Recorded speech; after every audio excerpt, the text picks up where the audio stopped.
So thank you again very much for the invitation.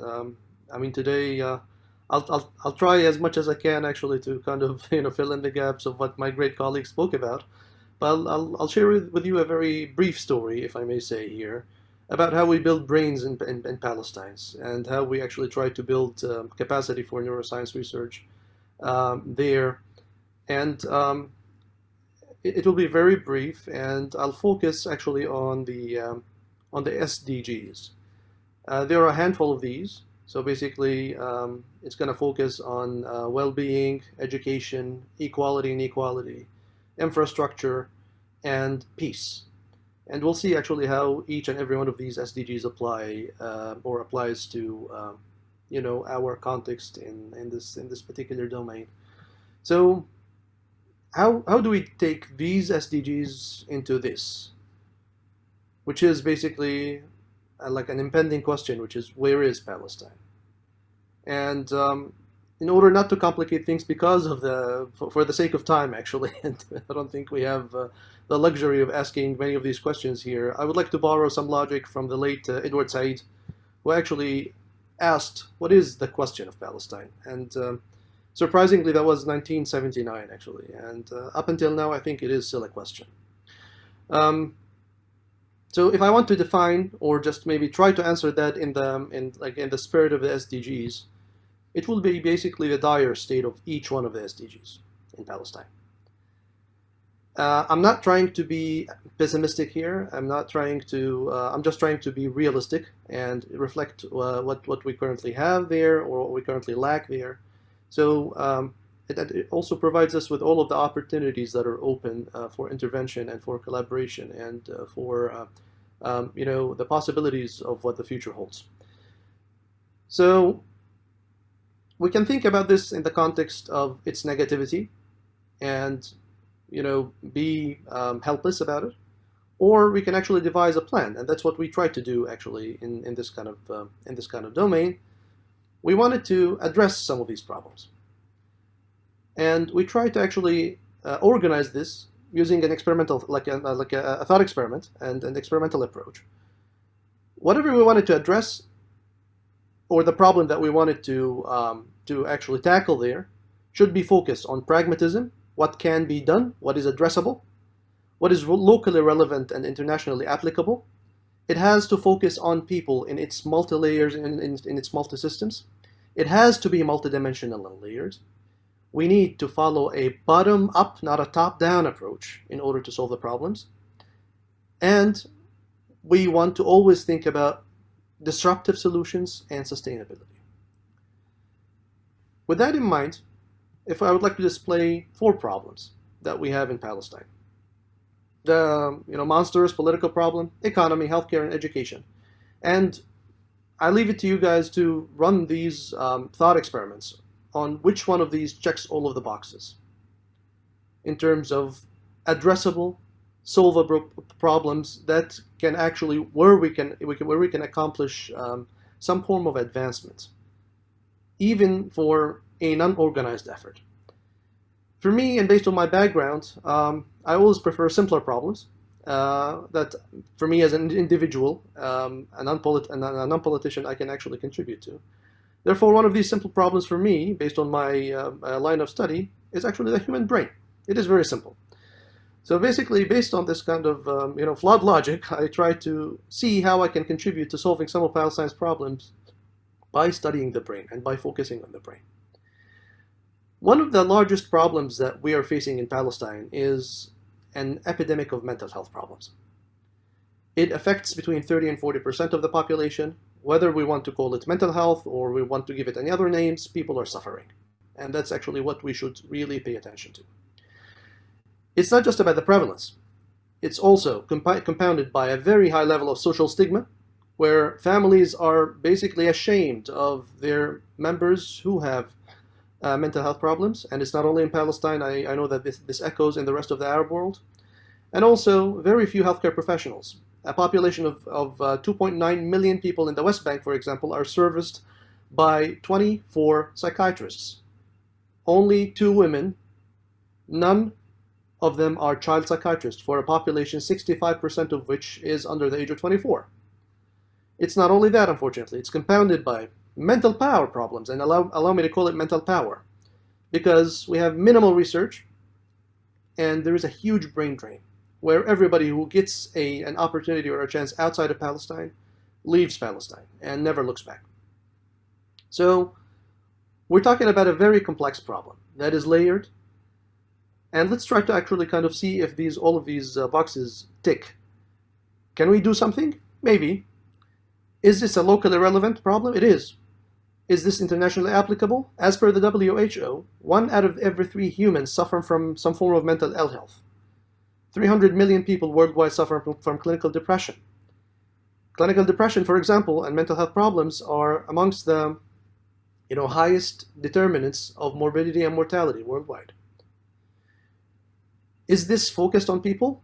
Of course, yes, because we are trying to solve this big problem that is a nightmare for the society. We're trying to train the young generation, and we're trying to educate the society about the size and the effects of the problem.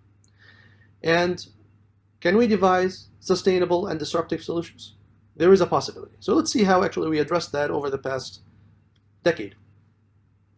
We designed this particular strategy informed by the earlier, let me call them ideas, primitive ideas about how this should work. And we designed these let me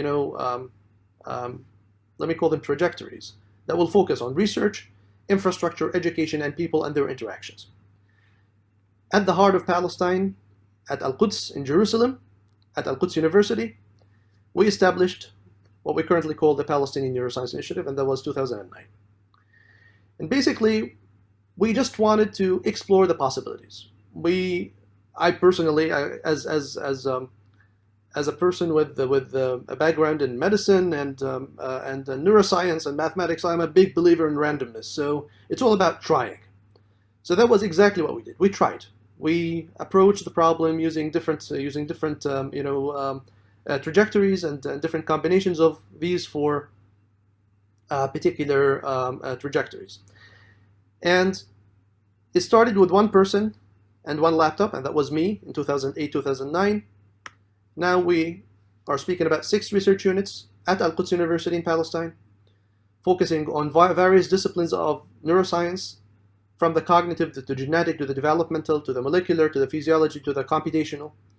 And not only focusing on the basic blue sky science, but also trying to solve real-world problems by looking at, again, informed by our focus on health and well-being, multiple disorders in adults and in children, trying to understand how these different scientific disciplines interact with these different clinical disciplines. And not only that, but how these scientific disciplines and clinical disciplines talk within each other in order to understand the complexity of these networks. It always gives me great pleasure to share it's maybe an old and outdated photograph of the team, but these beautiful faces who are actually the power and the brains on the ground. And this is from 2017. We always maintain at least a 60% proportion of the PNI as women researchers, and we do all of our effort in order to make sure that they are well suited for whatever they're working on in terms of their research careers, but also to fulfill their social and familial obligations as well. Over the past 12 years, we published 30 scientific research papers in peer-reviewed journals. We gave 50 presentations at conferences, trained 250 researchers and students all over Palestine, and raised $2.5 million for research. 17 of our students are currently in postgraduate degrees, and many of them have already finished and they started their careers. 40 graduate students, 40 exchange students in top-notch universities worldwide, 30 visiting neuroscientists from all disciplines, including multiple Nobel laureates. We held 10 symposia in Palestine, and we are maintaining 10 scientific collaborations with really big and significant names in this field. We collaborate with scientists at these prestigious institutions, let alone actually sending our students for training there. Most of the time, it's not just for the actual scientific research, which is a byproduct all the time, but at least to kind of open their perspectives, to show them that there are actually different ways to contribute to Palestine and to build Palestine. This was covered significantly in multiple media outlets, including Forbes, TED, Science Magazine, Nature, Arabian Business, Hebrew, you name it. Unfortunately, very scarcely any Arabic media outlets. A lot of people do the acknowledgements at the end of the talk, but I would like to acknowledge these amazing souls and these funding buddies who actually made it possible for us. At least by showing their photographs and saying thank you sincerely because you made it possible. Over the past 10 years, we focused on research, education, infrastructure, and people. The next 10 years, we will keep doing the same, and we will accentuate our focus on people. In collaboration with the Arab-Palestinian investment company, APIC, we launched the 2030 Vision of Mental Well-being in Palestine. Based on 10 years of research, we built tools that can swiftly and privately diagnose mental problems and mental ill health in a matter of minutes, and all can be done online. What we're trying to do right now is to put mental health in Palestine online for everybody, for free, to build a referral system so that any patient with mental health problems can actually benefit from that in the luxury of their houses, in the luxury of their homes, in order to actually tackle the social stigma problem. At the same time, we'll be doing research and understanding the size and the impact of the problem. We have launched media platforms and endeavors in order to actually educate people about mental health. And we started talking to policymakers in order to put mental health on the agenda.